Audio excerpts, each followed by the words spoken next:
আর জুমার খুতবার আলোচ্য বিষয় ইব্রাহিম আলাইহিস সালাম এর ঈমানী চেতনা বনাম আমাদের অবস্থান।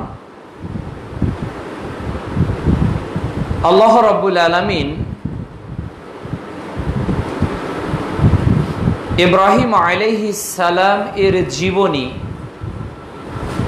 আমাদের মাঝে জানার সৌভাগ্যের একটা বড় মাধ্যম হলো পবিত্র কোরআন।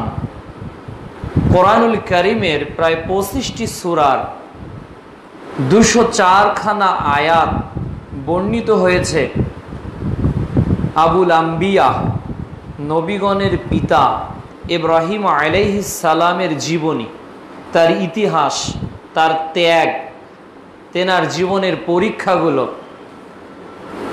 এগুলো যদি আল্লাহ রাব্বুল আলামিন আমাদেরকে বিশ্বনবী মুহাম্মদ সাল্লাল্লাহু আলাইহি ওয়াসাল্লাম প্রেরিত সর্বশেষ বার্তা কোরআনুল কারীমের মাধ্যমে না জানাতেন, তাহলে আমরা কেউ জানতাম না।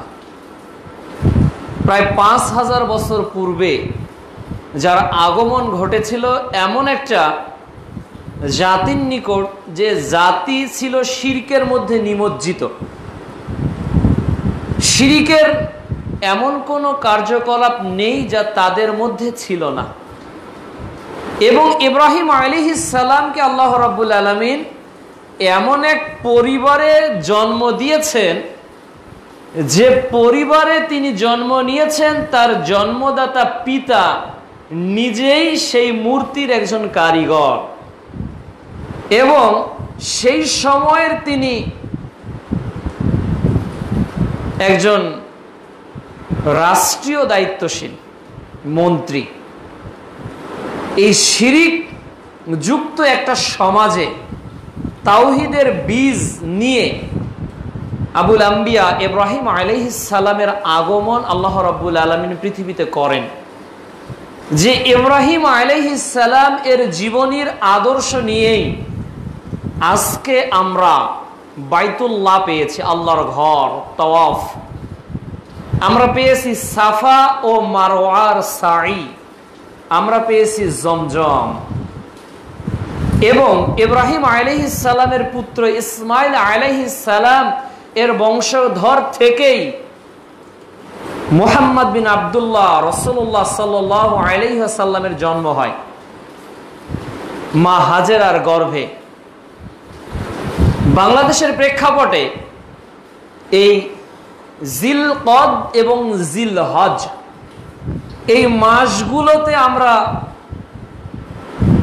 কোরবানির ইতিহাস জেনে থাকি, শুনে থাকি।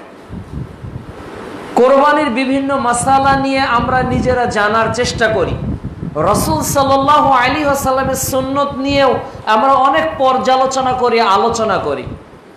কিন্তু সব কিছুর মধ্য দিয়ে যে জিনিসটা ফুটে ওঠে এটা হলো যুগে যুগে শিরিকের বিরুদ্ধে তাওহীদের স্লোগান, বেদাতের বিরুদ্ধে সুন্নতের উত্থান ইব্রাহিম আলাইহিস সালামের যুগ থেকে আমরা শিখতে পারি। এজন্য আল্লাহ রাব্বুল আলামিন আমাদের জন্য দুই নবীর আদর্শকে হাসানা, উসওয়াতুন হাসানা বলেছেন। সূরা আহজাব অধ্যায় 33 আয়াত 21 আল্লাহ বলছেন, লাকাদ কানা লাকুম ফি রাসূলিল্লাহি উসওয়াতুন হাসানা। মুহাম্মদ সাল্লাল্লাহু আলাইহি সাল্লামের মধ্যে তোমাদের জন্য উত্তম আদর্শ নিহিত আছে। আবার আল্লাহ বলছেন সূরা মুনতাহিনা অধ্যায় 60 আয়াত 4, তোমাদের মধ্যে উত্তম আদর্শ নিহিত রয়েছে ইব্রাহিম আলাইহিস সালাম ওয়াল্লাযিনা মাআহু, এবং যার অনুসরণ তার সময়ে যারা করেছিল তাদের মধ্যে। তাহলে উসওয়াতুন হাসানা আদর্শ শুধু বিশ্বনবী আমাদের নয়, বরং আমাদের জাতির পিতা হযরত ইব্রাহিম আলাইহিস সালামও আমাদের আদর্শ। এই আদর্শের বাস্তবতা আমরা বর্তমানে কি দেখি? আমরা বর্তমানে দেখি পশু একটা ক্রয় করে এটাকে জবহ দিতে হবে, ঈদের মাঠে সুন্দর পোশাক পরে যেতে হবে, তাকবীর বলতে বলতে যেতে হবে, বলতে বলতে আসতে হবে। একে অন্যের সঙ্গে সৌজন্যমূলক যে বাক্য রাসূল সাল্লাল্লাহু আলাইহি সাল্লাম বলেছিলেন এটা বলতে হবে। এই সুন্নতের মধ্যেই আমরা নিজেরা আমল করতে করতে শুধু অভ্যস্ত, কিন্তু ইব্রাহিম আলাইহিস সালামের দীপ্ত ঈমানী চেতনাকে আমরা ভুলে গিয়েছি। ওই ঈমানী চেতনার পুনর্জাগরণ আমাদের প্রয়োজন। ইব্রাহিম আলাইহিস সালামকে আল্লাহ রাব্বুল আলামিন যতগুলো বৈশিষ্ট্য দিয়ে 204টা আয়াত কোরআনে উল্লেখ করেছেন, এর 1 নম্বর গুরুত্বপূর্ণ বৈশিষ্ট্য হলো ইব্রাহিম আলাইহিস সালাম ছিলেন আল্লাহ রাব্বুল আলামিনের নিকট আত্মসমর্পণকারীদের একজন। আল্লাহ রাব্বুল আলামিন সূরাতুল বাকারা অধ্যায় নম্বর 2 আয়াত 131-এ বলেন, ইয ক্বালা লাহু রাব্বুহু আসলিম। যখন আল্লাহ রাব্বুল আলামিন ইব্রাহিম আলাইহিস সালামকে বললেন তুমি আত্মসমর্পণ করো, ইব্রাহিম আলাইহিস সালাম বলেন ক্বালু আসলামতু লিরাব্বিল আলামিন, আমি আল্লাহর নিকট আত্মসমর্পণ করলাম। একজন আত্মসমর্পণকারী জীবনের শুরু থেকে মৃত্যু অবধি আল্লাহর আনুগত্যশীল ছিলেন। ইব্রাহিম আলাইহিস সালাম কখনোই আল্লাহর অবাধ্য হননি, কখনোই আল্লাহর অবাধ্য হননি। তাহলে ইব্রাহিম আলাইহিস সালামের 1 নম্বর চেতনা আমাদের জীবনে জাগরণ হওয়া প্রয়োজন যে নিজেকে সবসময় আল্লাহ মুখী করা, আনুগত্যশীল ঈমানদার হওয়া, উদ্ধত নয়। যদিও বা আমরা আল্লাহ রাব্বুল আলামিনের বিধানগুলোকে পরিপূর্ণভাবে মেনে চলি না। আল্লাহ রাব্বুল আলামিন বলেন সূরাতুল বাকারা অধ্যায় 2 আয়াত 85-তে, তারা কিতাবের কিছু অংশের উপর ঈমান আনে আর কিছু অংশকে ভুলে যায়। কিন্তু ইব্রাহিম আলাইহিস সালাম তার উপর নাজিলকৃত বিধানের কোন অংশের উপর ঈমান আনেননি, বরং পূর্ণাঙ্গ জীবনেই তিনি আল্লাহর নিকট আত্মসমর্পণকারী ছিলেন।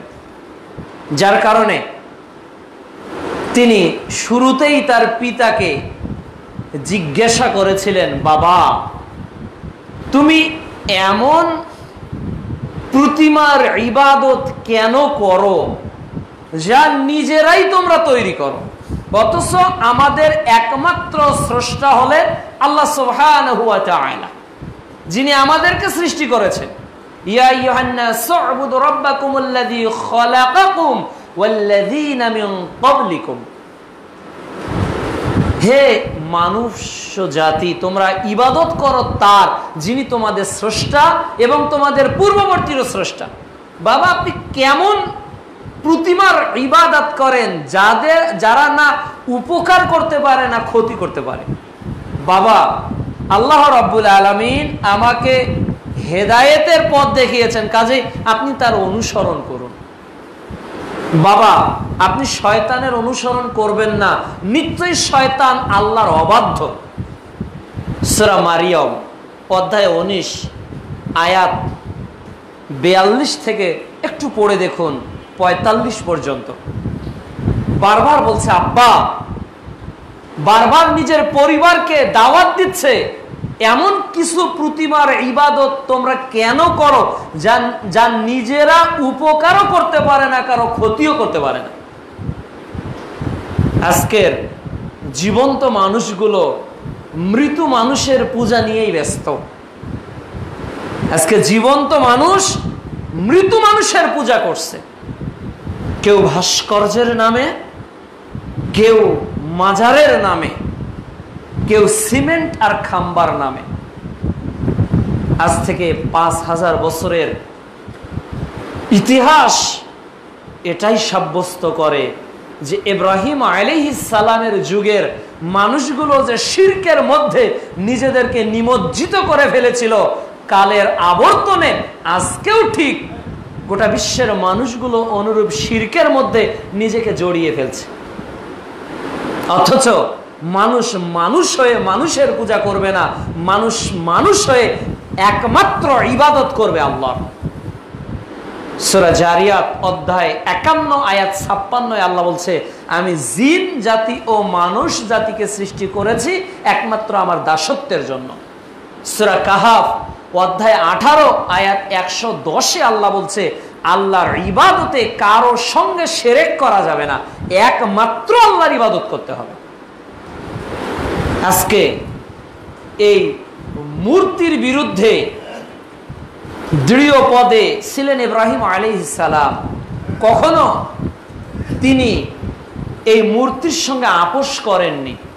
এটা পিতার বিরুদ্ধেও চলে গিয়েছিল।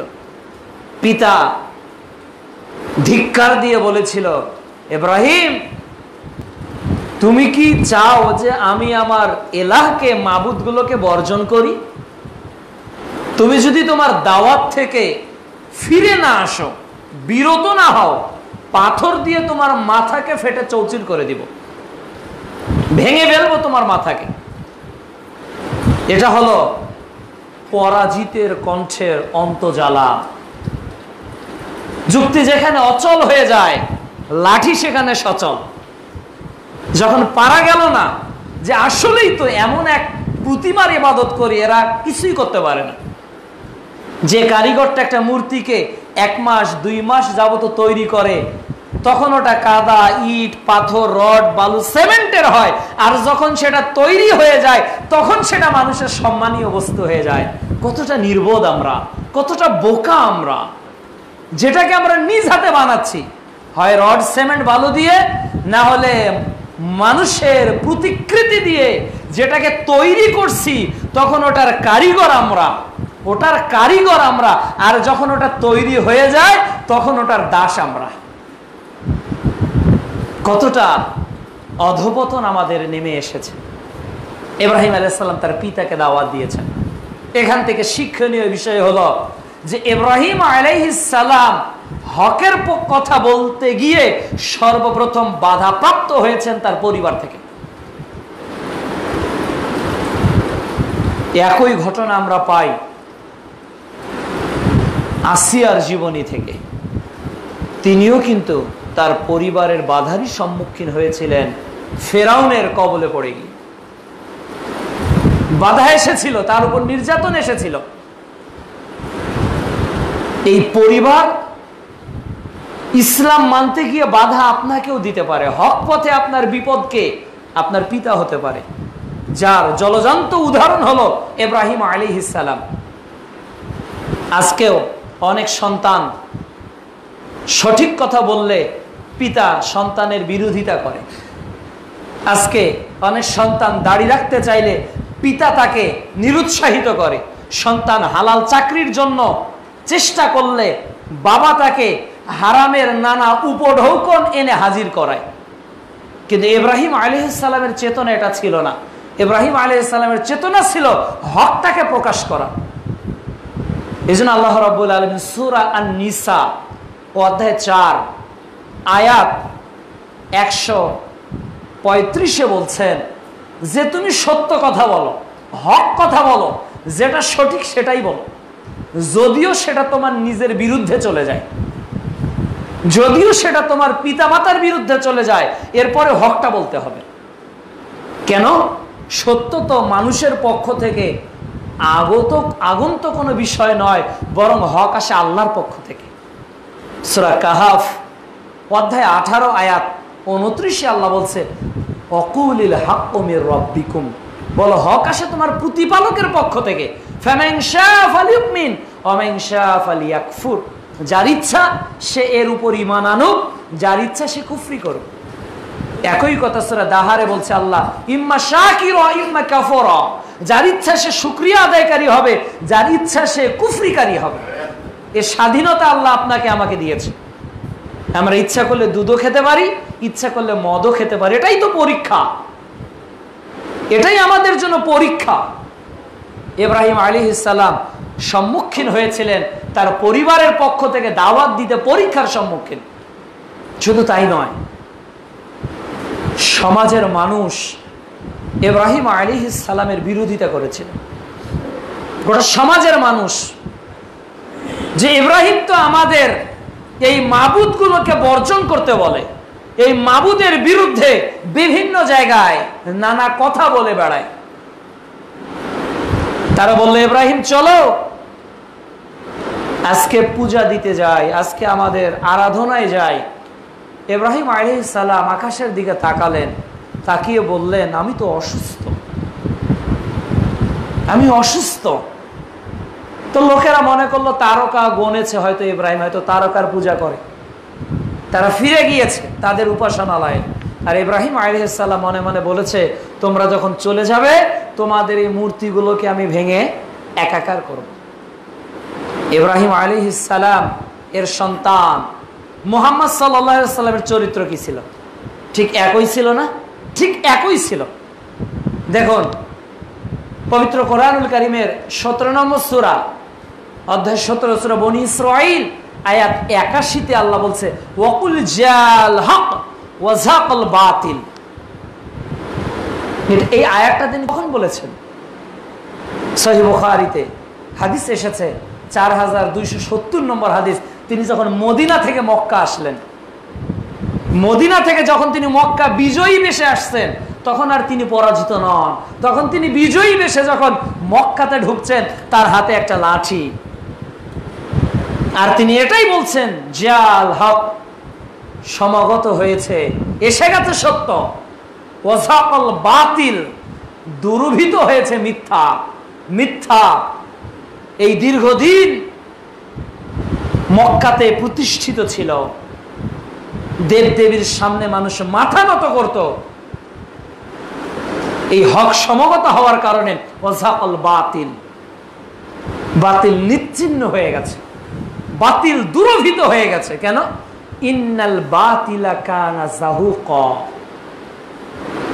বাতিল তার দুর্বলতার কারণেই দুরভিত হবে, বাতিল তার মাজুরের কারণেই একদিন সমাজ থেকে হারিয়ে যাবে। এ কথা বলে মুহাম্মদুর রাসূলুল্লাহ সাল্লাল্লাহু আলাইহি ওয়াসাল্লাম তার হাতের লাঠি দিয়ে মূর্তিগুলোকে ভেঙে একাকার করেছেন।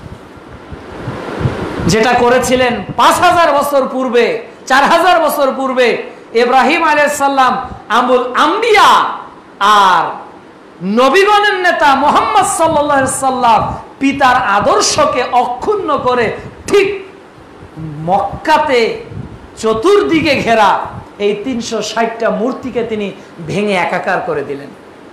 এর থেকে মুসলিম মিল্লাতের শিক্ষা কি? আজকে যারা কোরবানি পশুকে জবেহ করছে, এই মানুষগুলোই তো খাম্বার সামনে গিয়ে মাথা নত করছে, এই মানুষগুলো তো আগুনের সামনে মাথা নত করছে, এই মানুষগুলো তো শিকা চিরন্তন, শিকা অনির্বাণের সামনে স্যালেন্ডার হচ্ছে, এই মানুষগুলো তো দুর্গা পূজা করতেছে, দুর্গা পূজা করতেছে। পার্থক্য কোথায়? পার্থক্য কোথায়? সেই দিন ইব্রাহিম আলাইহিস সালাম যে মূর্তি, যে খাম্বা, যে প্রতিমার বিরোধিতা করেছিল, ঠিক বিশ্বনবী মুহাম্মদ সাল্লাল্লাহু আলাইহি সাল্লাম সেই প্রতিমা, সেই খাম্বার বিরোধিতা করেছিলেন। সেই প্রতিকৃতি নয়, বরং সবকিছু স্রষ্টা আল্লাহর ইবাদতের দিকে মানুষকে ডেকেছিলেন। মূলত প্রত্যেক নবী এবং রাসূলের দায়িত্ব ছিল আনি ইবুদুল্লাহ, এক দাসত্বের দিকে আহ্বান করা। সূরা নাহাল অধ্যায় 16 আয়াত 36। আমরা কার দিকে আজকে আহ্বান করছি? আজকে চেতনাশীল মানুষগুলো কোথায়? নিঃসন্দেহে মৃত, অসচেতন জীবিত মানুষের চেয়ে সচেতন চক্ষুষ মানুষের যথেষ্ট মূল্য দুনিয়াতেও রয়েছে, আখিরাতেও রয়েছে। ইব্রাহিম আলাইহিস সালাম এর জীবনের ইমানি চেতনার এই 3 নাম্বার চেতনা হলো, তিনি মূর্তির বিরুদ্ধে সবসময় সচেতন ছিলেন। শুধু তাই নয়, তারা যখন তাদের ইবাদতে চলে গেল, ইব্রাহিম আলাইহিস সালাম সব মূর্তিকে ভেঙেছিলেন, বড়টার উপর কুঠরি রেখে দিয়েছিলেন। সূরা আম্বিয়া অধ্যায় 21 আয়াত 58 সব মূর্তিগুলো ভেঙেছিলেন। তার আগে বলেছিলেন যে তোমরা না উপকার করতে পারো না ক্ষতি করতে পারো, তোমাদের সামনে পরিবেশিত খাবারগুলো তোমরা খাচ্ছ না কেন? তোমাদের সামনে যে খাবারগুলো পরিবেশন করে রাখা হয়েছে এগুলো তোমরা ভক্ষণ করছো না কেন, এটা বলেই মারা শুরু। কেন খেতে পারতেছ না? সবগুলোকে মারলো বড়টা ছাড়া। সমাজের লোকেরা ফিরে এসে দেখে সব মূর্তি ভেঙে চৌচির, বড়টার কাঁধে কুঠা। এই কাজটা কার দ্বারা সাধিত হলো? বলা হলো যুবক ইব্রাহিম ছাড়া এই মূর্তির বিরোধিতা কেউ করতো না। তাহলে যৌবনকালের একটা আলাদা ইমেজ রয়েছে, যৌবনকালের একটা ভূমিকা রয়েছে। সারা পৃথিবীতে যত উত্থান, যত পতন, এর মূলে যুবকরা। এই পৃথিবীতে যত ভালো কাজ সব যুবকরাই করেছে। যুদ্ধের প্রান্তরে নিজের বুককে পেতে দিয়েছে যুবকরাই। রাসূল সাল্লাল্লাহু আলাইহি সাল্লামের সঙ্গে হিজরত করেছে যুবকরাই। রাসূল সাল্লাল্লাহু আলাইহি সাল্লামের সঙ্গে বিভিন্ন যুদ্ধে অংশগ্রহণ করেছে যুবকরাই। আবার ইসলামকে ধ্বংস কারা করে? আজকে ফেসবুক, ইউটিউবের মাধ্যমে যে অশ্লীলতা ছড়িয়ে পড়ছে, কারা করছে? আজকে মিডিয়াকে পুঁজি করে শিক্ষা দেওয়ার বাহানা করে মানুষকে বস্তুবাদ এবং নাস্তিকতার দিকে উদ্বুদ্ধ করছে কারা? যুবকরাই না? শিক্ষার নামে, অনলাইন ক্লাসের নামে আজকে কোমলমতি শিশুদের মাথা ধোলাই করে বলা হচ্ছে, তুমি যদি তোমার মেয়ে বান্ধবীর সঙ্গে কোনো এক হোটেলে রাত কাটাও, এটা দোষের কিছু না, এটা তুমি করতে পারো, এ রাইট তোমার রয়েছে। এটা শিক্ষার নামে শেখানো হচ্ছে। কারা শেখাচ্ছে? যুবকরা। তুমি যদি চাও রাতে বাইরে থাকবে, সন্ধ্যার আগে তোমাকে বাড়িতে আসতে হবে, এমন বাধ্যবাধকতা যে পিতারা করে, তাদের হঠকারিতা তারা করেছে। কারা করেছে? যুবকরাই করেছে। সমলিঙ্গের বিবাহ প্রতি তারা নানাভাবে উদ্বুদ্ধ করছে। একটা নারীর মাসে যে বিভিন্ন প্রবলেমগুলো ক্রিয়েট হয়, এটা আল্লাহর পক্ষ থেকেই। এটা ডানে নারী রেখে, বামে নারী রেখে, মাঝখানে পুরুষকে রেখে শেখাতে হবে, এই হীনতা এখনো মুসলমানের আসেনি। একটা ছোট্ট মেয়ের স্রাব বা তার যখন পিরিয়ড আসবে, এটা শেখানোর জন্য তার মাই হলো সর্ব উত্তম ভাইস চ্যান্সেলর। এর জন্য তাকে স্কুলে আলাদাভাবে এটা গ্রুপ ডিসকাস করে শেখাতে হবে। এই হীনতা মুসলমানের এখনো আসেনি, কিন্তু করা হচ্ছে। কারা করছে? যুবকরাই। আজকে বিভিন্ন নাটক, বিভিন্ন সিনেমা কারা করছে? যুবকরাই করছে। বার্ধক্য হয়ে গেলে ওদের কোনো ভ্যালু থাকে না। আজকে প্রশাসনে যারা যৌবন থাকে তারাই চাকরি পায়, বৃদ্ধও পায় না, কোনো কিশোরও ওই জায়গায় চাকরি পাবে না। যুবক ইব্রাহিম ছিলেন সচেতন। আজকে বাংলাদেশ সহ বিশ্বের যুবকদের মাথাকে ওয়াশ করা হচ্ছে এই ইলেকট্রিক এবং প্রিন্ট মিডিয়া। আজকে সারাদিন মোবাইল, সারাদিন ইন্টারনেট, ব্যস্ত আমরা। কি করে না বাবা জানে না মা জানে। যার কারণে যে দুর্ঘটনাগুলো হচ্ছে, এটার পিছনে কিন্তু আমরাই দায়ী। জাহারাল ফাসাদু ফিল বাররি ওয়াল বাহরি বিমা কাসাবাত আইদিন নাস। এই ভূপৃষ্ঠে এবং এই সমুদ্র পৃষ্ঠে যে বিপদ, এগুলো আমাদের কামাই, এগুলো আমাদের অর্জন। ক্লাস 9-এর মেয়ে সে স্মার্টফোন ব্যবহার করবে কেন? ওই যে অনলাইনে ক্লাস, 1 ঘন্টা ক্লাস করবে আর 23 ঘন্টা নোংরামি করবে। কে মনিটরিং করছে? কতটা পিতা সচেতন? সন্তানকে একটা দামি ফোন নিয়ে দিতে পারলে তো নিজেকে অনেক গর্বিত পিতা মনে করি আমরা। দুঃখ, আক্ষেপ আমাদের। আজকে মেগাবাইট গেমের নামে যুবকরা বিভিন্ন গেম আজকে চলছে না সমাজে। সব এলাকায় ছেলেরা পেলেরা গেম খেলতেছে, মেগাবাইট কিনে কিনে গেম খেলছে। গেমে কি শেখানো হচ্ছে? গেমের কাজই হলো ধরো আর মারো। এই গেমগুলো না, গুলি করে মারো, নিজের লাইফ সেভ নিয়ে মারো। তুমি যত মারতে পারবে তত পয়েন্ট তোমার। তাহলে একটা ছোট্ট বাচ্চাকে হিংসা শেখানো হচ্ছে, গেমের মাধ্যমে সে হিংসুক হয়ে উঠতেছে। অপরাধ করেছে তো মারো। এই যে মারার টেন্ডেন্সি কে শেখাচ্ছে? অথচ অহরহ এটা অধিকাংশ ছেলেপেলেদের আজকে মোবাইল। এটাও কিন্তু যৌবন কাল। ইব্রাহিম আলাইহিস সালামও ছিলেন যুবক। যৌবন কালের গোল্ডেন সিজন অফ লাইফ, নিজের জীবনের একটা সোনালী যুগকে কাজে লাগাতে হবে। কিয়ামতের মাঠে আল্লাহ জিজ্ঞাসা করবেন এই যৌবনকাল সম্পর্কে কোন পথে ওটা ব্যয় করেছো। ইগতানিম খামসা ক্বাবলা খামসিন, 5টা জিনিস আসার আগে তুমি 5টা জিনিসকে গনিমত মনে করো। এর একটা হলো শাবাবাকা ক্বাবলা হারামিক, তোমার বার্ধক্য আসার আগেই যৌবনকে গুরুত্ব দাও। ইব্রাহিম আলাইহিস সালাম দিয়েছিলেন, কারো পরোয়া করেননি হক মানতে গিয়ে। বলেছে এই কাজ ইব্রাহিম করেছে, ডাকো ইব্রাহিমকে। ইব্রাহিম, এই কাজ কি তুমি করেছো? বলছে আমাকে কেন জিজ্ঞাসা করছেন? যার ঘাড়ে কুঠুরি তাকে জিজ্ঞাসা করে, অপরাধী তো সে, তাকে জিজ্ঞাসা করেন। তো বলতেছে ইব্রাহিম তুমি তো জানো তারা কথা বলতে পারে না, তারা কথাই বলতে পারে না। ইব্রাহিম আলাইহিস সালাম বললেন যারা কথা বলতে পারে না তাদের দাসত্ব তোমরা কেন করো? এই আয়াত কতজন বিজ্ঞ মানুষ বুঝবে? আজকে পুঁথিগত বিদ্যার তো আমাদের কোনো কমতি নেই। আজকে পুঁথিগত বিদ্যার ডিগ্রিধারী লোকের অভাব নেই, কিন্তু বস্তুবাদী অর্জিত জ্ঞানের চেয়ে ওহীভিত্তিক জ্ঞানের অনেক দাম রয়েছে।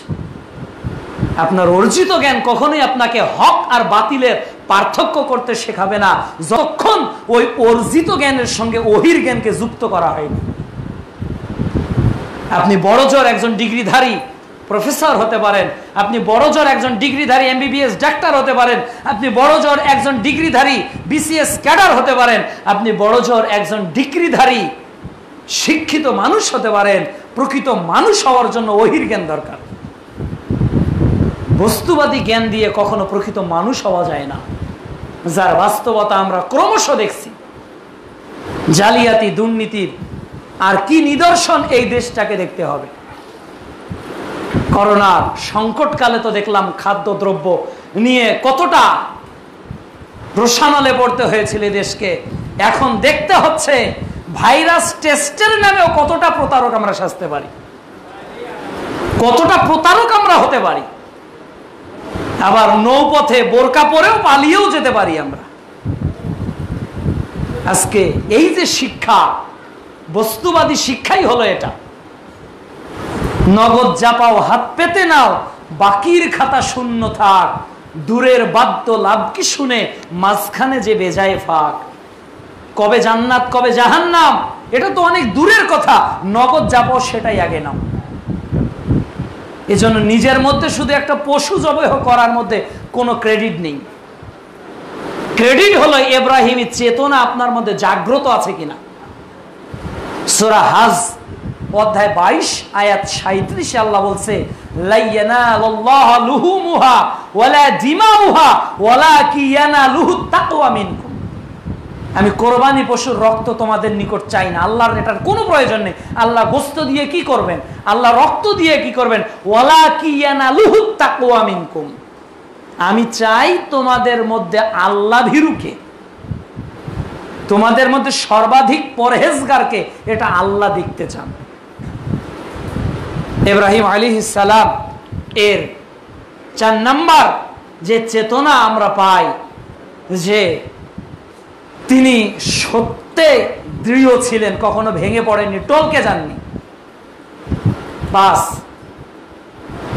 সমাজের মধ্যে এক শ্রেণীর মানুষ নক্ষত্র পূজারী ছিল, যারা নক্ষত্রের পূজা করত, যারা চাঁদের পূজা করত, যারা সূর্যকে তাদের দেব ভাবত। ইব্রাহিম আলাইহিস সালাম তাদেরকে বললেন এই হাদা রব্বি, এটাই কি রব? এই নক্ষত্র যেটা তোমরা, এটাই কি রব? কিছুক্ষণ পর নক্ষত্র যখন নিভে গিয়ে চাঁদের উদয় হলো, নক্ষত্র থেকে চাঁদ দেখতে বড় না? বলে হাদা রব্বি, এটাই কি রব?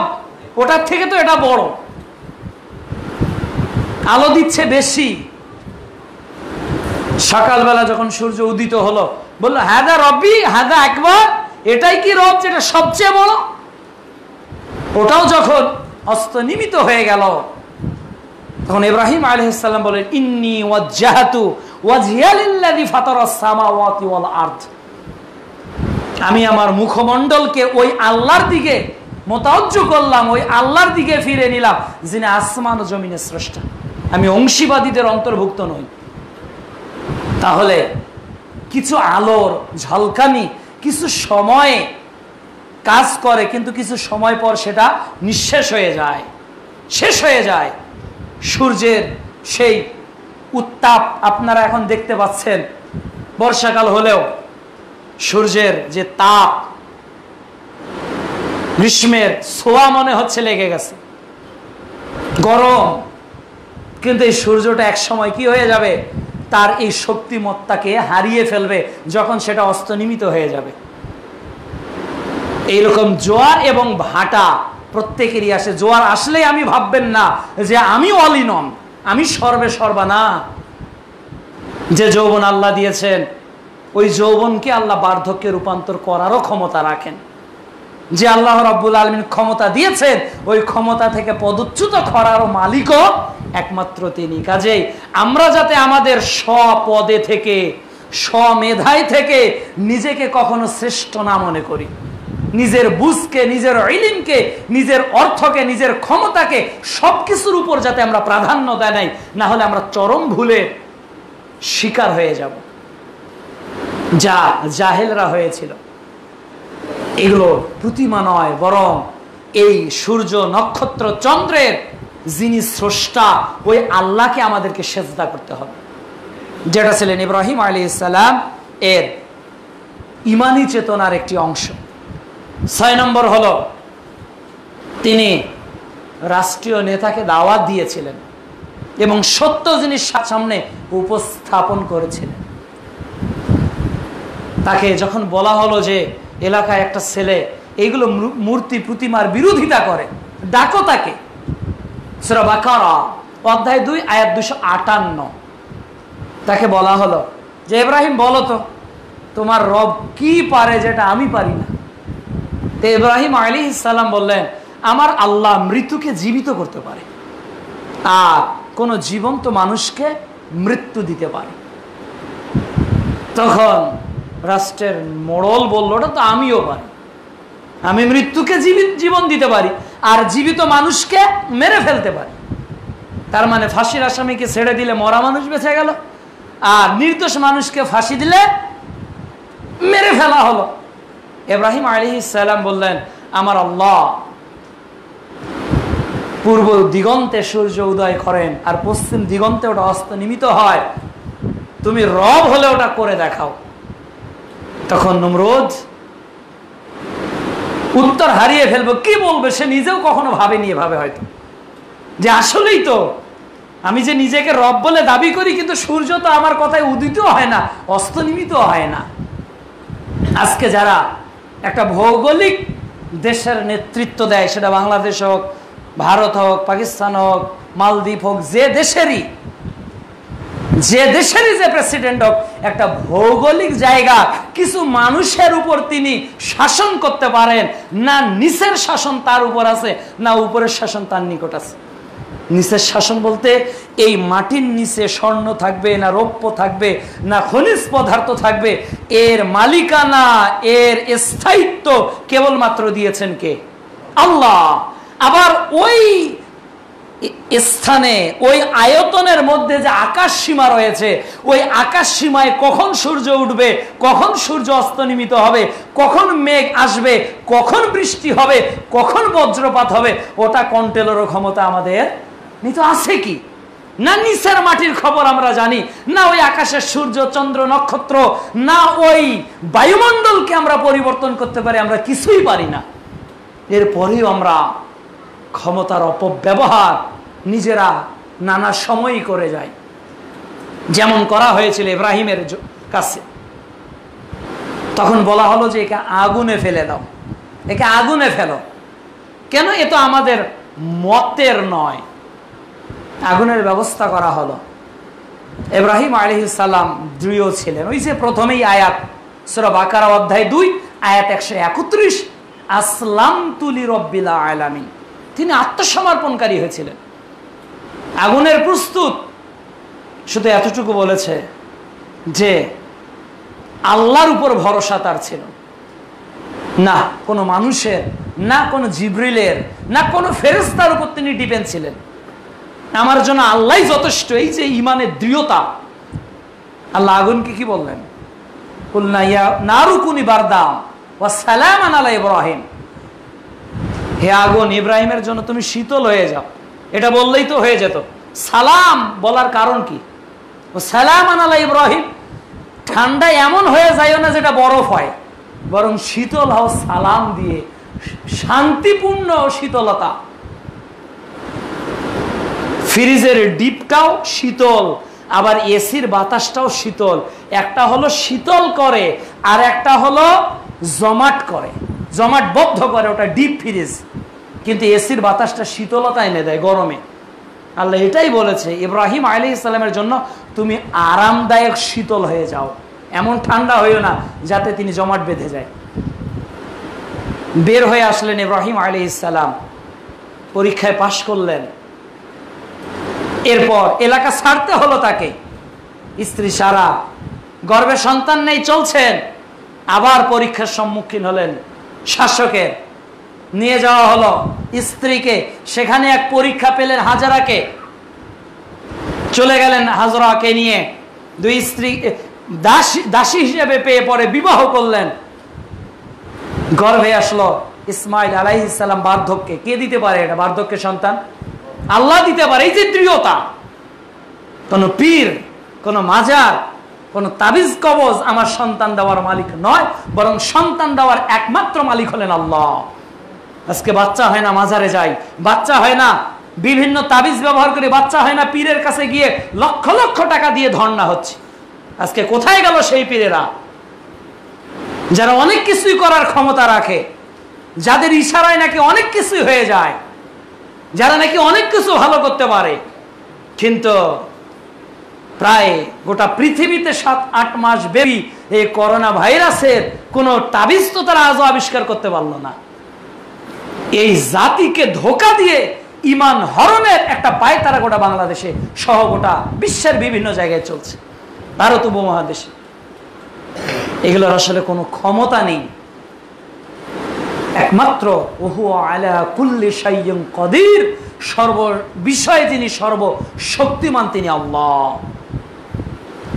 পেলেন ইসমাইল আলাইহিস সালামকে, আল্লাহর আদেশে নিয়ে রেখে যেতে হবে ধুধু প্রান্তরে, বাইতুল্লাহর পাশে, সাফা মারওয়ার মাঝখানে নিয়ে গেলেন সন্তানকে, স্ত্রীকে। চলো রেখে আসলাম।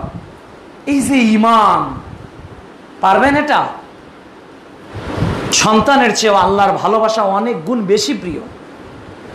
সন্তানের চেয়ে আল্লাহকে বেশি ভালোবাসতে হবে, পিতামাতার চেয়েও বেশি ভালোবাসতে হবে কাকে? আল্লাহকে। লা ইউমিনু আহাদুকুম হাত্তা কুনা হাব্বা ইলাইহি মিন ওয়ালিদিহি ওয়া ওয়ালাদিহি ওয়ান নাসি আজমাইন। তোমাদের মধ্যে কেউ পূর্ণ ঈমানদার হতে পারবে না যে তার পিতা মাতা আত্মীয় স্বজন সব মানুষের চেয়ে আমি বিশ্ব নবীকে বেশি না ভালোবাসি। তাহলে আপনার অন্তরে পিতা মাতা আত্মীয় স্বজনের চেয়ে বেশি ভালোবাসা থাকতে হবে মুহাম্মদুর রাসূলুল্লাহ সাল্লাল্লাহু আলাইহি সাল্লামের। স্ত্রী বারবার বলছে, আপনি কোথায় যান? আমাদেরকে ধুধু প্রান্তরে রেখে কোথায় যান? ছোট্ট সন্তান, ভাবুন তো, কল্পনা করুন।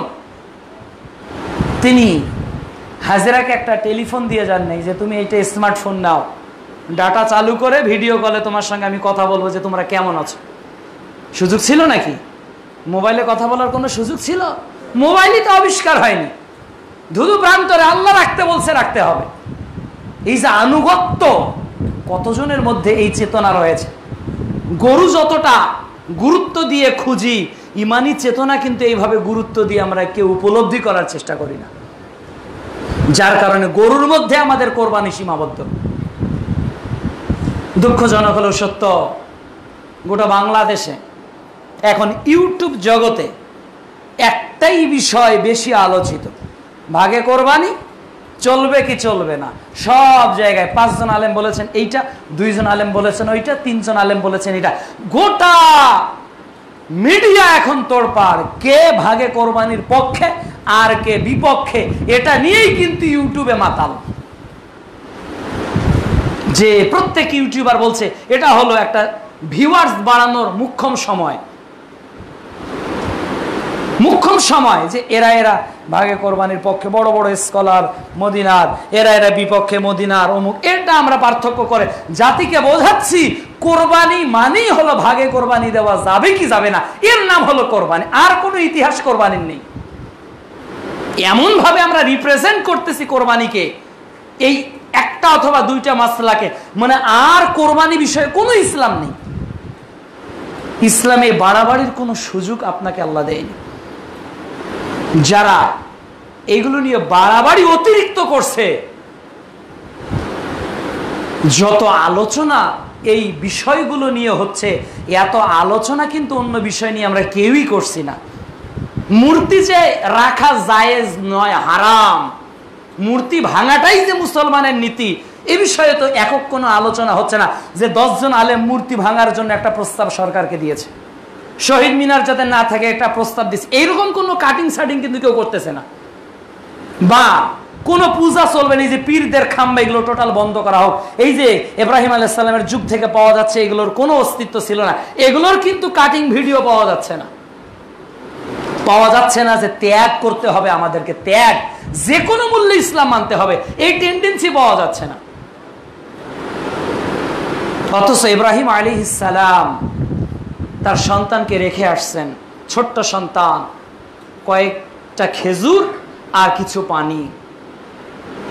আল্লাহকে বললেন, আল্লাহ তোমার বান্দাকে রেখে আসলাম এমন এক জায়গায় যেখানে কোনো লোকালয় নেই, আল্লাহ এরা তোমার আবেদ হবে, সালাত কায়েমকারী হবে। হাজরা বললেন, ইব্রাহিম আপনি কি আল্লাহর হুকুমে এখানে রেখে যাচ্ছেন? এই হুকুমটা কি আল্লাহর, আপনি যে রেখে যাচ্ছেন? তিনি বললেন, হ্যাঁ এটা আল্লাহর হুকুমে রেখে যাচ্ছে। এতটুকুতে স্ত্রী হলো, আল্লাহ তাহলে আমাকে হালাক করবেন না, ধ্বংস করবেন না।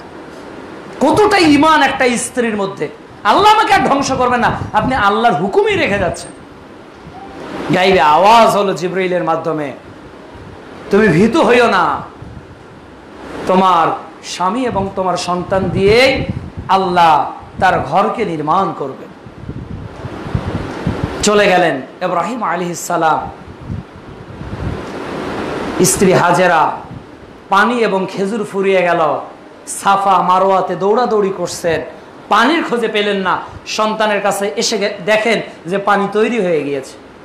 ওই পানিটাই সেই 5000 বছর থেকে কত কোটি মানুষ পান করেছে, 1 ফিট নিচেও এখনো যায়নি, স্বাদও পরিবর্তন হয়নি, রঙও পরিবর্তন হয়নি। সুবহানাল্লাহ, এই যে এক নিদর্শন। আমরা জমজমের পানিকে যত মূল্যায়ন করে খাই, জমজম পানির ইতিহাসকে ততটা মূল্যায়ন করি না।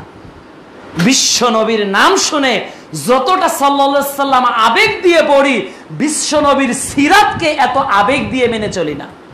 ইব্রাহিম আলাইহিস সালামের কুরবানিকে যতটা আনন্দ ভরে পশু জবেহ করে গোশত খাওয়ার নামে করি, ইব্রাহিম আলাইহিস সালামের ত্যাগগুলোকে নিজের জীবনে মেনে চলার চেষ্টা করি না। তৈরি হলো সাফা মারওয়া হাজিদের জন্য বাধ্যতামূলক, তৈরি হলো জমজম কুয়ার পানি, যার পান করার নীতি স্বাভাবিক পানির মতো নয়। সব পানি বসে খাবেন, জমজমের পানি দাঁড়িয়ে খাবেন, নিয়াত করে খাবেন, স্মৃতিচারণ আপনার মধ্যে যাতে হয়। সন্তান বড় হলো, স্বপ্নে দেখলেন সন্তানকে কোরবানি করতে, চলে আসলে ইসমাইলের কাছে, বাবা কোরবানি করতে হবে, আল্লাহর হুকুম। বাবাও যেমন, পুত্র এইরকম। আমি স্বপ্নে দেখলাম, ইন্নী আরাফিল মানামি আন্নী আযবাহুকা ফানজুর মাযা তারা। বেটা আমি স্বপ্নে দেখলাম তোমাকে কোরবানি করছি, তোমার ওপিনিয়নটা কি এই স্বপ্ন সম্পর্কে? সন্তান কি বলল? ইয়া আবাতিফ আলমা তুমার, আব্বা আপনি যা দেখেছেন তাই করেন, আপনি স্বপ্নে যেটা আল্লাহ আপনাকে দেখিয়েছে ওটাই করেন, আমি ধৈর্যশীলদের মধ্যে থাকবো, আপনি আমাকে ধৈর্যশীল পাবেন। এই যে দৃঢ়তা, সূরা সাফফাত অধ্যায় 37 আয়াত 101 থেকে 110 নম্বর আয়াত পর্যন্ত একটু পড়ে দেখুন, কি পেলেন? ত্যাগের উৎকৃষ্ট জ্বলন্ত প্রমাণ হলেন হযরত ইব্রাহিম আলাইহিস সালাম। সন্তানকে নিয়ে গেলেন কোরবানি করতে, তিনি প্রস্তুত। আল্লাহ রাব্বুল আলামিন ডাক দিলেন, ইব্রাহিম থেমে যাও, মানুষ হত্যা করতে আমি আল্লাহ চাইনি, আমি দেখতে চেয়েছিলাম তুমি কতটা প্রস্তুত, ওই যে আসলামতু লিরাব্বিল আলামিন, তুমি কতটা আত্মসমর্পণকারী।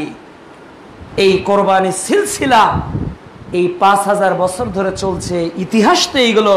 এখন আপনি কম্পেয়ার করে দেখুন তো, আমাদের সুন্নতি আমলগুলো যতটা গুরুত্ব, যেটা অবশ্যই করা প্রয়োজন, কিন্তু ইতিহাসকে ভুলণ্ঠিত করে, ইতিহাসকে ভুলে গিয়ে নয় তো।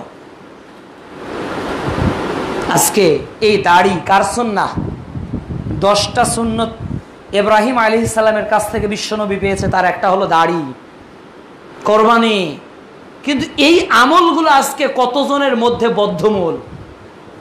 এজন্য আসুন, কোরবানি কেবল নিছক একটা পশু জবেহের নাম নয়, কোরবানি কেবল মাত্র গোস্ত ফ্রিজে রেখে আনন্দ করার নাম নয়, কোরবানি কেবল মাত্র ঈদের মাঠে গিয়ে 12 তাকবীরে সালাত আদায়ের নাম নয়, কোরবানি কেবল মাত্র আল্লাহু আকবার আল্লাহু আকবার লা ইলাহা ইল্লাল্লাহু আল্লাহু আকবার ওয়ালিল্লাহিল হামদ এই তাকবীর পাঠের নাম নয়।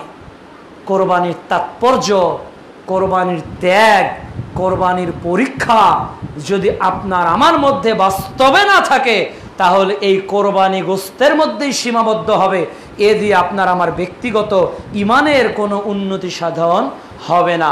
আল্লাহ রাব্বুল আলামিন যেন ইব্রাহিম আলাইহিস সালামের চেতনাশীল কয়েকটা জিনিস নিয়ে আমরা আলোচনা করলাম, এগুলো যেন আমাদেরকে উপলব্ধি করে আমাদের কোরবানিগুলোকে সুন্দর করার তৌফিক দান করেন। আল্লাহুম্মা আমিন। আল্লাহুম্মা সাল্লি আলাইহি আল্লাহুম্মা বারিক আলাইহি। আলহামদুলিল্লাহি ওয়াহদা ওয়াসসালাতু ওয়াসসালামু আলা মান লা নাবিয়্যা বা'দা ওয়া আলা আলিহি ওয়া সাহবিহি আজমাইন ওয়া মান তাবি'আহুম বিইহসানি ইলা ইয়াউমিদ্দিন, আম্মা বা'দ। ইন্নাল্লাহা ওয়া মালাইকাতাহু ইউসাল্লুনা আলান নাবী ইয়া আইয়ুহাল্লাযীনা আমানু সাল্লু আলাইহি ওয়া সাল্লিমু তাসলিমা। আল্লাহুম্মা সাল্লি আলা মুহাম্মাদিন ওয়া আলা আলি মুহাম্মাদ কামা সাল্লাইতা আলা ইব্রাহিম وعلى آل إبراهيم إنك حميد مجيد. اللهم بارك على محمد وعلى آل محمد كما باركت على إبراهيم وعلى آل إبراهيم إنك حميد مجيد. আপনারা সকলেই জানেন যে গোটা বিশ্ব এখন এক অদেখা ভাইরাস, যাকে দেখাও যায় না, স্পর্শও করা যায় না, এর ভয়ে আমরা সকলেই ভীত। কিন্তু অদেখা আল্লাহর ভয়ে আমরা কিন্তু কেউই ভীত না। ভাইরাসকেও দেখা যায় না, আপনার চোখ দিয়ে কিন্তু আল্লাহকেও আপনি দেখতে পান না, হাত দিয়ে ভাইরাসকেও ধরা যায় না, আপনি ইচ্ছা করলে আল্লাহকেও ধরতে পারবেন না। কিন্তু এই অদেখা একটা ভাইরাসকে ভয় করছেন, কিন্তু ওই ভাইরাসের স্রষ্টা আল্লাহকে তো ভয় করছি না। এজন্য আসুন, মৃত্যুপুরীর এক বাজারে আজকে আমাদের বসবাস। কার মৃত্যু কখন কিভাবে হয়ে যাচ্ছে আমরা কিন্তু কেউই জানছি না। করোনা আমাদেরকে এ বার্তাটুকু দিয়ে যাচ্ছে, হে পৃথিবীর মোড়লরা, তোমরাই কেবল এই পৃথিবীর পরিচালক নও, বরং এই সব পরিচালকের যিনি পরিচালক, ওই আল্লাহ যেটা চান কেবল সেটাই হয়। 7-8 মাস অর্থনীতির চাকা প্রায় বন্ধ, রাজনীতির গতিবিধি বন্ধ, আপনার আমার চলাচল যোগাযোগ সব বন্ধ প্রায়। এমনকি স্কুল কলেজ ইউনিভার্সিটি শিক্ষা প্রতিষ্ঠান বন্ধ, এক ভাইরাস। তাহলে এর চেয়ে বড় ভাইরাস কি আল্লাহ আবারও পাঠাতে পারেন না? পারেন। কতটা মেডিসিন আমরা তৈরি করতে পারি, কতটা প্রোটোকল আমরা নিজেদেরকে তৈরি করব, হবে না। চেষ্টা করেছিল একটার পর একটা, মুসা আলাইহিস সালামের যুগে নমরুদকে সতর্ক করার জন্য আল্লাহ বিভিন্ন সময় রক্ত দিয়েছিলেন, কেঁচো দিয়েছিলেন, দেননি। এগুলো সিমটম ছিল যাতে লাআল্লাহুম ইয়ারজিউন, যাতে মানুষগুলো ফিরে আসে। মনে যাতে আমরা না করি যে আমাদের পাপ চলবে, করোনার তো অ্যান্টিভাইরাস তৈরি হয়ে গেছে, জেনা চলুক, ধর্ষণ চলুক, সুদ ঘুষ চলুক, আবার সুদি ব্যাংকগুলো চলুক, আবার মূর্তি পূজা চলুক, আবার খাম্বা পূজা চলুক, এগুলো যদি আবারও করি, আবারও আল্লাহ গজব পাঠাতে পারে। আল্লাহ কুন ফায়াকুন, বললেই হয়ে যায়। এমন কিছু করে আল্লাহ, এমন কিছু বলে যা মানুষের গবেষণার বাইরে, গবেষণাও কুল কিনারা খুঁজে পায় না।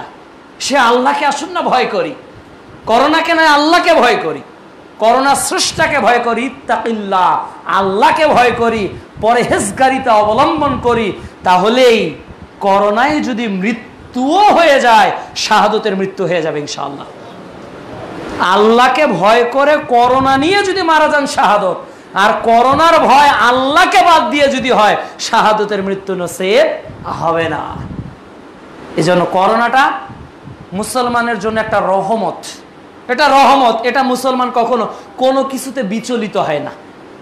আলহামদুলিল্লাহ আলা কুল্লি হাল, মুসলমান যে অবস্থায় থাকে ওই অবস্থায় আল্লাহর প্রশংসা করে, যে অবস্থায়, সুখে দুঃখে ভালো মন্দ সব অবস্থায়। আল্লাহুম্মা লা মানিয়া লিমা আ'তাইতা ওয়া লা মু'তিয়া লিমা মানা'তা। আল্লাহ যদি কাউকে কিছু দিতে চায় ওটা কেউ ঠেকাতেও পারে না, আর আল্লাহ যদি কাউকে কিছু দিতে না চায় ওটা সারা পৃথিবীর মানুষ ইচ্ছা করলেও দিতে পারবে না। কাজেই দুনিয়া যাতে আমাদের মূল লক্ষ্য না হয়, আখিরাতে যাতে আমাদের মূল লক্ষ্য হয়, সবকিছু ত্যাগ করে যেমন ইব্রাহিম আলাইহিস সালাম এক আল্লাহর আনুগত্যশীল বান্দা হয়েছিলেন, আমরাও যেমন দুনিয়ার এই নিছক লোভে পড়ে আল্লাহ বিমুখ না হয়ে যায়, না হলে দুনিয়াতেও শাস্তি ভোগ করব, পরকালেও শাস্তি ভোগ করব। স্ত্রী বলতেছে যে আমরা জানি না যে আমার স্বামী এই অপকর্মগুলো করেছে, শাস্তি হওয়া দরকার। কিশোরী একটা মেয়েই তার বাবাকে এখন ঘৃণা করছে, দুনিয়াতে শাস্তি না? কোটি কোটি টাকা থেকে কি হলো? অনেক নেতারা ধরা পড়েছে গোমচোর, চালচোর, তেলচোর, লজ্জিত হয়নি? পিতামাতা সন্তানরা লজ্জিত হয়নি? দুনিয়াতেও আল্লাহ বলতেছেন যে দুনিয়াতেও তারা অপমানিত হবে, আখিরাতে তো আসছে শাস্তি। এই জন্য ইসলাম নিয়ে চললে দুনিয়াতেও কামিয়াব হব আর আখিরাতেও নাজাত পাবো। আল্লাহ যেন আমাদের তৌফিক দান করেন, আল্লাহুম্মা আমিন। আল্লাহ আমাদের যারা করোনায় আক্রান্ত হয়েছেন আল্লাহ তাদেরকে শেফায় কুল্লি দান করেন, আমিন। আল্লাহ বিভিন্ন জন দোয়া চেয়েছেন, একজন করোনায় আক্রান্ত হয়ে মারা গিয়েছেন, আল্লাহ রাব্বুল আলামিন যেন তার মৃত্যুকে শাহাদতের মৃত্যু হিসেবে কবুল করে নেন। একজন অসুস্থ, তার পা কেটে ফেলা হয়েছে, অসুস্থতার কারণে আমরা তাকেও, তার জন্য দোয়া করে আল্লাহ রাব্বুল আলামিন যেন তাকে শেফায় কুল্লি দান করেন। আমাদের মধ্যে অনেকেই নানা সমস্যার মধ্যে জর্জরিত রয়েছেন, আমরা প্রত্যেকের জন্য দোয়া করি আল্লাহ যেন প্রত্যেকের সমস্যাগুলো থেকে মুক্তি দিয়ে আল্লাহ তাদের পথগুলোকে সহজ করে দেন। রব্বি ইয়াসসির ওয়ালা তুয়াসসির, আল্লাহ যেন আমাদেরকে সহজ করেন, ওয়ালা তুয়াসসির, আমাদের জন্য যেন আল্লাহ কঠোর না করেন, কঠিনতার কোনো বিষয় না দেন, এমন পরীক্ষা আমাদের না নেন যেখানে আমরা উত্তীর্ণ হতে না পারি। আল্লাহ তৌফিক দান করুন, আল্লাহুম্মা আমিন। আল্লাহ এই ফুলবাড়ি কেন্দ্রীয় আহলে হাদিস জামি মসজিদকে আপনি কবুল করে নিন। আল্লাহ এই মসজিদকে, এই ফুলবাড়ির তৌহিদের মার্কাজ হিসেবে আপনি কবুল করে নিন। আল্লাহ এই অবকাঠামোতে মানুষের যদিও বা অনেক বাধা নিষেধ অনেকেই মেনে চলছেন, এরপরেও জুমার দিনে মসজিদের বাইরে অনেক মানুষ দাঁড়িয়ে আছে। আমরা চাই এমন একটা মসজিদ তৈরি করতে যাতে কোনো মানুষকে বাইরে দাঁড়িয়ে থেকে কষ্ট করে সালাত আদায় করতে না হয়, এমন একটা পরিবেশ যাতে আমরা তৈরি করতে পারি। আল্লাহ সেই তৌফিক আমাদেরকে দান করো। আল্লাহ আমাদের প্রত্যেককেই ইব্রাহিমী চেতনা নিয়ে আমাদের জীবনকে অতিবাহিত করার তৌফিক দান করো। আল্লাহ আমাদের পাপগুলোকে আপনি ক্ষমা করে দেন। আমরা বুঝতে পেরেছি আমাদের অপরাধের কারণেই আপনি শাস্তি দিয়েছেন। আল্লাহ আল্লাহ আপনার পরীক্ষা হিসেবে আপনি পাঠিয়েছেন। আল্লাহ আল্লাহুম্মা ইন্নী আউযু বিকা মিনাল বারাসি ওয়াল জুনুনি ওয়াল জুজামি ওয়া মিন সাইয়্যিল আসকাম। বিসমিল্লাহিল্লাযী লা ইয়াদুররু মা ইসমিহি শাইয়্যুন ফিল আরদি ওয়া লা ফিস সামাই ওয়া হুয়াস সামিউল আলিম। আউযু বিকালিমাতিল্লাহিত তাম্মাতি মিন শাররি মা খালাক। কিয়ামতের এক অনুলিপি যেন আজকের মধ্যে এখন প্রকাশিত হচ্ছে।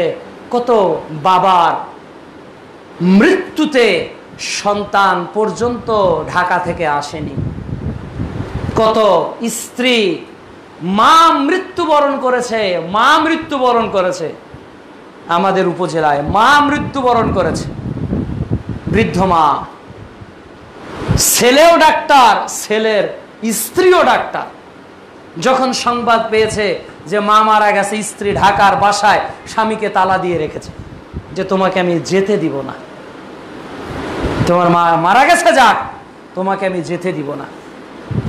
আবারও আমরা পেলাম বিভিন্ন পত্রিকায় যে কাশি দিয়েছে বাবা, তালা বন্ধ করে রেখেছে, 3 সন্তান ঢুকতে দেয় না, খাবারও দেয় না, ওষুধও দেয় না। পানির পিপাসায় কাতর হয়ে বাবা মারা গেছে, পরে উদ্ধার করে দেখা গেল যে তার করোনা ছিল না। এই যে আজকে মানুষের প্রতি মানুষের মনুষ্যত্ববোধ হারিয়ে যাচ্ছে একটা ভাইরাসকে কেন্দ্র করে। বাবা সন্তানের খোঁজ নেয় না, সন্তান বাবার খোঁজ নেয় না, স্বামী স্ত্রীর কাছে যাচ্ছে না, স্ত্রী স্বামীর কাছে যাচ্ছে না।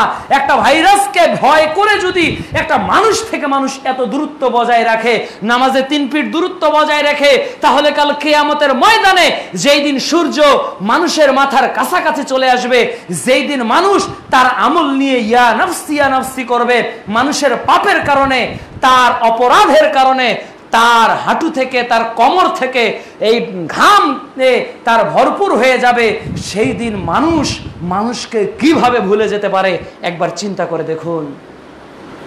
কাজেই ওই কিয়ামত আসার আগে দুনিয়ার এই মিনি কিয়ামত থেকে এ কথা আমরা শিক্ষা গ্রহণ যাতে করি, যাতে পরকালে ওই দিন আমি ইয়া নফসি করে নিজের আমল নিয়ে আল্লাহর দরবারে উপস্থিত হই, যে আমল আমাকে হাউজে কাউসারের পানি দিবে, যে আমল আমাকে আরশের ছায়া দিবে, যে আমল আমাকে বিশ্বনবীর শাফায়াত দিয়ে জান্নাতুল ফেরদৌস পর্যন্ত নিয়ে যাবে। আল্লাহ তৌফিক দান করো।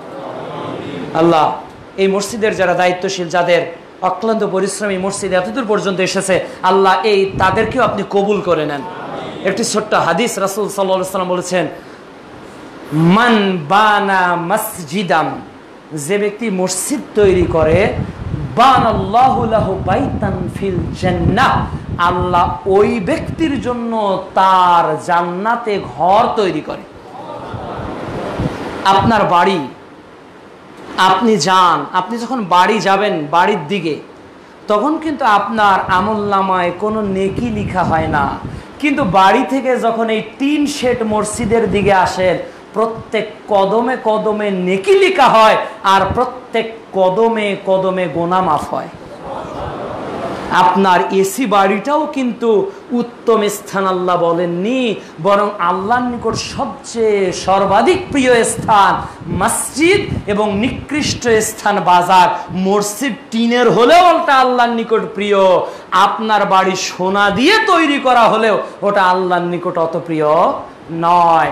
বাড়ি ভাগ হয়ে যাবে, সন্তান ফ্লাইট ভাগ করে নিবে, আলাদা আলাদা হয়ে যাবে, কিন্তু আপনি মসজিদে যে 1 লক্ষ, 5 লক্ষ, 10 লক্ষ টাকা দিয়েছেন, 1 কাঠা 3 শতক জায়গা নিয়েছেন, ওটা ভাগও হবে না, ওটা উত্তরসূরিরাও পাবে না।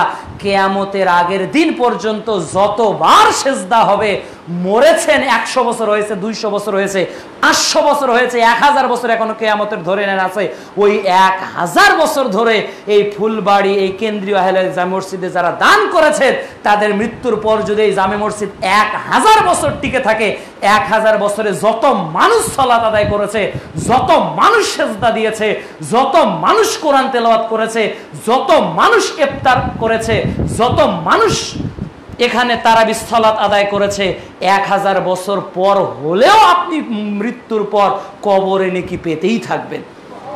এজন্য গুরুত্ব আমরা যাতে মসজিদে দিতে পারি, আল্লাহ তৌফিক দান করুন। আল্লাহুম্মা আমিন। আল্লাহ আমাদের যারা মারা গেছে তাদের কবরের শাস্তিকে আপনি মাফ করুন, যারা বেঁচে আছি তাদেরকে পবিত্র কোরআন ও সহিহ হাদিসের আলোকে জীবন গঠন করার তৌফিক দান করুন। আল্লাহুম্মা আমিন। এই আশাবাদ ব্যক্ত করে আজকের জুমার খুতবা এখানেই শেষ করলাম। সুবহানাকা আল্লাহুম্মা ওয়া বিহামদিকা আশহাদু আল্লা ইলাহা ইল্লা আনতা আস্তাগফিরুকা ওয়া আতুবু ইলাইক।